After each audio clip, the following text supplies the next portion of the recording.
ስልክህን አቁም። ዛሬ የሚስጥሩ ሐሳብ ይህ ነው። ህልምህ አያደክምህም፣ ዘግይተህ ከጀመርክ ነው የሚያደክምህ። ሰላምና ጤና በያላችሁበት ይድረሳችሁ። ዛሬ ህይወትህን የሚቀይር እውነት እንነጋገራለን። የሰው ኑሮ በውጭ አይቀየርም፣ በውስጥ ይቀየራል። ማንንም አትከታተሉ። ራስህን ከማቀላጠፍ ጀምር። መጀመሪያ ሐሳብህን ለውጥ፣ ከዚያም ህይወትህ ይለወጣል። መንፈስ ከመንቀሳቀስ በፊት ተወካይነት ይፈልጋል።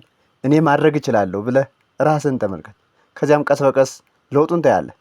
ነገ ይሳካል። ዛሬ አንድ እርምጃ ውስጥ ግባ። ትንሽ ስራ ዛሬ ከታላቅ ተናጋሪነት ማዳመጥ ይበልጣል። መጽሐፍ አንብብ፣ ችሎታን በትምህርት አዳብር፣ ከወሬ ተግባር ላይ አተኩር። እነዚህን ቀን በቀን ካደረግካቸው ህይወትህ ይቀየራል። ህይወትህ ዛሬ ይጀምራል። መጠበቅ አይቀይርም። ለአንተ የምታደርገው ለተሻለ ውሳኔ ነው።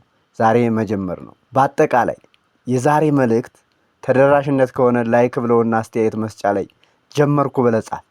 ሁልጊዜ ለይቶ የሚያነሳሳን ቪዲዮ በየቀኑ ይደርሳል። እናመሰግናለን።